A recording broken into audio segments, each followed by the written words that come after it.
박영공 왜 목만 오셨어?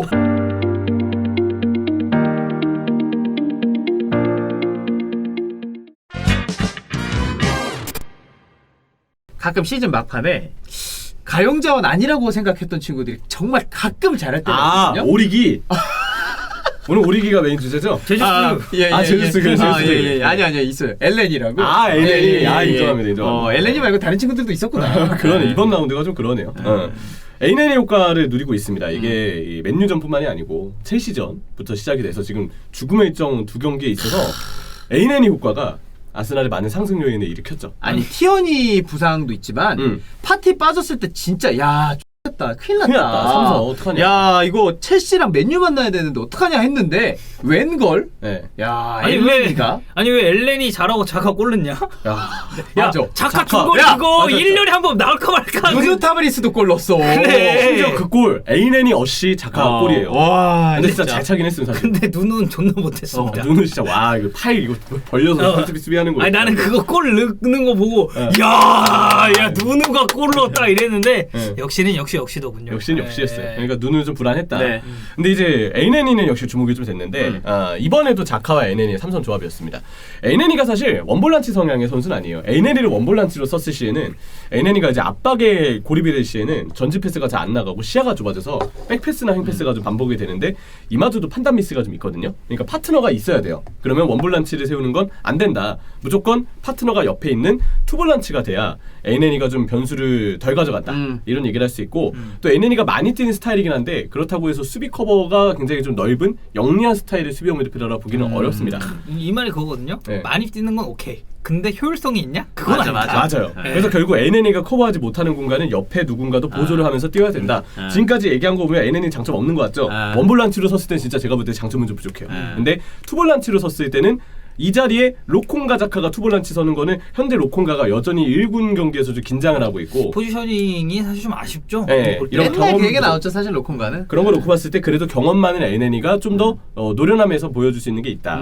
그런 어떤 생각이 들어서 에이넨이 자카의 더블 볼란치가 최근에 구성이 되고 있고 네. 자카가 또 파트너로서 에이넨의 단점을 좀 보완해주는 구조가 되고 있기 때문에 자연스럽게 이 중원 조합이 좋은 어떤 역할을 하고 있습니다. 결정적으로 토미야스와 티어니가 없는 동안에 아르테타 감독이 약간 4-3-3 빌드업에 가깝게 좀 변화를 줬다가 네. 실패를 맛봤죠. 그게 브라이튼전, 그 사우스햄튼전 이렇게 좀 엿봤는데 이번 경기에서는 첼시전에 이어서 또 한번 변형 백스리의 빌드업 전술을 이어갔습니다.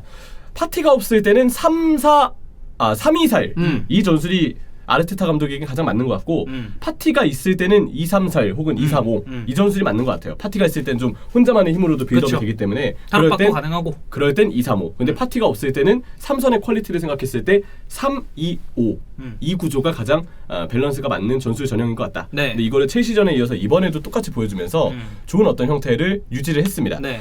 그래서 중원 수적 우위를 살리면서 맨유를 상대로 좋은 모습을 보여줬던 아스날이었고 에이넨이의 지금 상황을 보면 네. 일단 더블 볼란치 상황에서 본인의 부담이 좀 줄어드니까 문전으로의 전진 패스를 꽤 괜찮게 시도를 했고요. 자카 골 장면 때 브루노 페르난데스 이날 사실 브루노 페르난데스가 결과적으로 진짜 아쉬운 날이었죠. 맞죠. 아니 페널티 이번 기회도 라운드에 놓쳤고. 그 깡총 페널티킥 차는 애들 네. 둘 다 실축을 해가지고 네.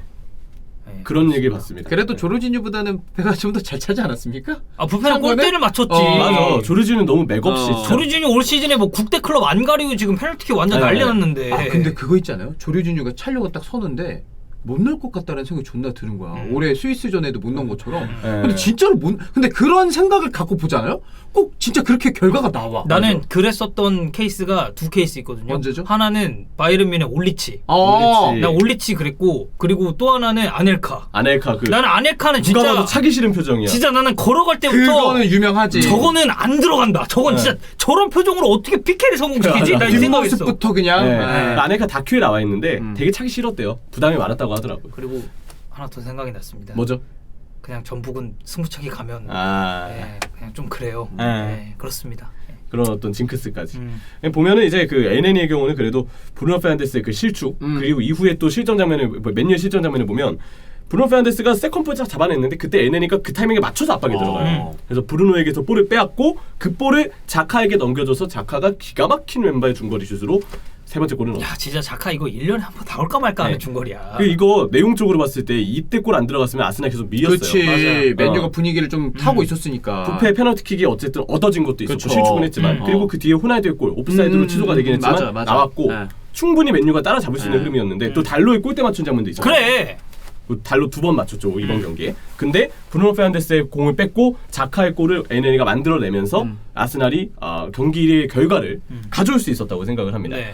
그래서 로콩가가 잔실수가 많고 여전히 좀 불안한 어떤 움직임이나 위치 선정을 보여줄 때 당장 경험이 그래도 비교적 많은 에이네리를 쓰면서 분위기가 좀 안정되고 있고 에이네리를 쓰기 위해 안정적으로 더블볼란치 전술 변화를 가져갔잖아요. 근데 원볼란치를 세우는 것보다 지금처럼 더블볼란치를 세우는 게 결과적으로 봤을 때 아스날 팀 밸런스에 더 나은 결과를 가져다주고 있습니다. 3-2-5 더블볼란치가 딱 갖춰지니까 오히려 더 좋은 모습을 보여주고 있기 때문에 결과적으로 에이네니를 쓰면서 긍정적인 변화 포인트가 잡혔다 이런 얘기를 할 수 있고 그래서 에이네니 효과를 보고 있는 게 저는 맞다고 생각을 해요. 그래서 지금 아스날의 후반기는 구일맨보다 에이네니다.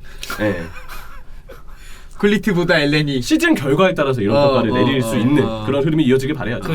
이 발언만 딱 잘라가지고 여러분들 짤 좀 만들어주세요. 진짜 좋은 결과가 나오면 나중에 이 구간을 마음껏 쓰셨으면 좋겠습니다. 굴맨보다 엘레니. 네. 역시 시즌 결과가 좋으면 뭐 뽕에 차오르죠. 그래. 어제 근데... 오리기 얼마나 좋았는데. 그래. 김용남도 라카제트 오바명보다 은케티아가 낫다고 했는데 지금 은케티아가 그래요. 라카제트보다 필드골이 좀 많단 말이야. 그래. 생각해보니까 은케티아 톱으로 나오면서도 결과가 좋은 거네. 네, 맞아요. 그 옵사이드로 취소되긴 했지만 골도 일단 넣었고 그런 장면들이 있었습니다. 그리고 이 경기의 포인트는 맨체스터 유나이티드 기준으로 또 한번 크레이그 포슨과의 악연이 이어졌다는 점. 크레이그 포슨의 판정 정확도는 우리가 좀 얘기를 해봐야 돼요. 일단 이번 경기에서 논란의 장면은 두 번 있었습니다. 이게 지금 포슨을 얘기하는 거기 때문에 그 자카골 장면 때 은케티아 위치가 키퍼 시야를 방해할 수 있는 위치가 아니었느냐.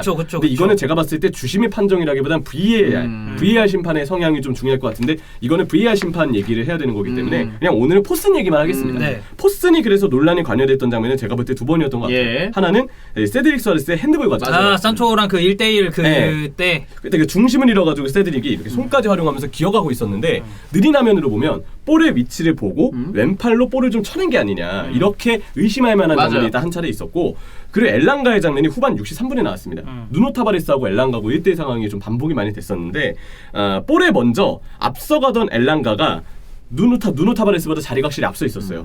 이 사람이 누누 타바레스고 제가 엘랑가면 이렇게 앞서 있었던 거예요. 근데 엘랑가가 여기서 왼팔을 이렇게 집어넣어가지고 그렇지. 이렇게 되지. 해서 제가 결과적으로 이렇게 넘어집니다. 이런 장면이 있었어요. 자 보면 뒤에서 왼팔을 넣어서 상대 플레이를 저지를 했는데 이거는 엘랑가 입장에서는 내가 먼저 볼에 확실히 앞서 있지 않았냐. 그리고 너무 무리한 누누 타바레스의 도전 때문에 넘어진 거 아니냐. 그러니까 소유권을 좀 주장할 수 있었다는 얘기죠. 어필할 만한 장면이었다고 생각해요. 그래서 이런 2번의 장면들이 맨유 입장에서는 좀 찜찜할 수 있다. 그런 생각이 좀 들고 근데 이 주심이 맨체스터 유나이티드 팬들한테는 좀 좋지 않은 기억으로 남아있을 수밖에 없어요. 이외에도 논란이 되었던 장면이 2번 더 있었기 때문입니다. 이 경기 외에 올 시즌 초반에 사우스햄튼과 맨유의 경기 때 브루노 페르난데스가 볼 컨트롤을 저 터치라인 부근에서 했는데 사우스햄튼의 잭 스티븐스가 뒤에서 들어와가지고 도전을 해버렸어요. 그러니까 브루노 페르난데스가 이미 볼을 확실히 터치하고 소유하고 있는데 뒤에서 갑자기 몸으로 이렇게 딱 밀어버립니다. 브루노 페르난데스가 여기서 밀려가지고 볼을 뺏겼는데 노파울을 선언했죠. 그리고 스티븐스가 그걸 바로 패스로 연결해서 박스에서 쭉쭉쭉 하다가 결국 체 아담스가 선제골을 기록을 했었는데 이거 브루노 페르난데스 때 반칙 부러졌어야 되는 거 아니냐. 포슨 주심 얘기가 많았죠 그때도. 항의할 만한 장면이. 그때 중계할 때도 그 장면 계속 보여줬어요. 길게 해가지고 왜냐면 골이랑 연결되는 그거였기 때문에 시퀀스라고 표현하죠. 맞아요. 시퀀스이기 때문에 그 장면 계속 리플레이 보여줬던 기억나요. 그리고 뭐 VAR을 떠나서 이거는 그냥 주심 자체가 일단 불었어야 됐다. 그걸 체크하지 못한 것에 대한 어떤 아쉬움이 있었고 두 번째는 웨스트로이치 알비온전이었습니다. 이 웨스트로이치 알비온전은 지난 시즌인데 그 디아뉴 선수가 팔을 이렇게 높게 들어가지고 닌델로프 얼굴 쪽 눈을 이렇게 탁 가리고 그러면서 자기가 골을 넣었던 그 장면이 있었어요. 이것도 노파울 선언.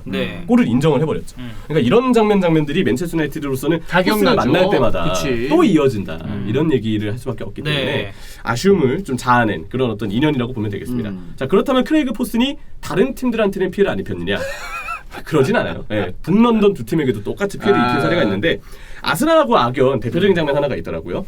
울버햄튼전 다비드 루이스의 퇴장. 그 저잖아요 중계. 한번 그 기억나시죠 그? 그래서 제가 이제 고소를 하게 된 거 아닙니까? 그게 이루어지는구나. 그게 경기가 그 경기야. 그래서 덕현이 효수될 뻔했잖아. 그래. 덕현공 왜 목만 오셨어? 나랑 주심을 같이 그렇게 하려고 했어 그분이. 그래. 근데 이 장면, 예. 아 근데 맞아요. 그리고 이게 이렇게 굴러온 거예요. 아 맞아. 이 경기가 사실 좀 난장판이었거든요. 그 야, 다비드 루이스. 다 크레이그 포슨 때문이었네 이게. 예. 저랑도 인연이 있습니다. 어떻게 보면. 그러네요. 네. 크레이그 포슨과 황덕연의 악연. 네, 이렇게 봐야 될 것 그때 같아요. 이제 좀 볼 터치와 볼 소유권에 대해서 좀 애매하다라는 얘기가 있었고, 근데 네. 결국에는 이때 다비드 루이스가 이제 나가리가 됐고, 그리고 이때 아스날이 좀 말려가지고 레노가 브라보를 지전했죠. 나와가지고. 그랬죠. 네. 맞아요. 그러니까 이 장면을 보면 그 윌리안 주제가 다비드 루이스보다 앞에 있었습니다. 그 다비드 루이스는 뒤에서 쫓고 있었어요. 뭐 어떤 태클이 있었던 것도 아니고 그냥 이렇게 뛰고 있었는데 앞에서 뛰고 있던 윌리안 주제가 뒷발이 다비드 루이스하고 좀 스쳤나 봐요. 살짝 무릎 쪽인가가 아마 네. 뭐 이제 접촉이 있었던가 그랬을 거예요. 그래서 윌리안 주제도 넘어졌는데 여기에 대해서 다비드 루이스 그냥 자기가 그냥 러닝을 하고 있었는데 접촉 하나 있었다는 걸로 페널티킥을 불고 퇴장까지 줬습니다. 이거는 좀 너무 과한 판정이 아니냐 이런 얘기가 이제 그 당시에 굉장히 좀 논란이 되었던 바가 있었고 아르테타 감독도 그렇고 아스날 팬들도 그렇고 그 당시 중계를 했던 황덕현 해설위원도 그렇고 굉장히 좀 찜찜한 그 장면이 아니었을까 이런 생각이 좀 드네요. 씁쓸한 미소가 있네요 입가에. 그러니까요. 예. 아 이게 아우 그때 뭐 예. 저 그 각종 이 아우. 인터넷 그 커뮤니티에서 여론이 들끓었죠. 그러게요. 네. 이거는 스트레스 받아요 그런 거 진짜. 오늘 메인 주제는 황덕현 해설위원과의 악연을 얘기해야 되는 게 맞는 것 같습니다. 자 그리고 크레이그 포스.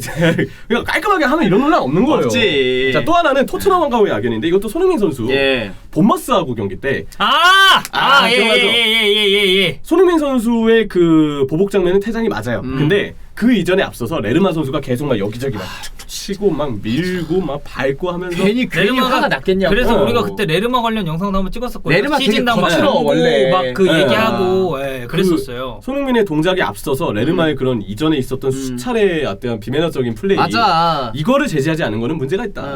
그러니까 이거는 크레이그 포슨이 분명 판정의 정확도 혹은 판정에 대한 어떤 시야에 있어서 놓치는 장면들이 있다. 혹은 잘못 판정하는 장면들이 있다. 이거는 굉장히 좀 아쉽고 네.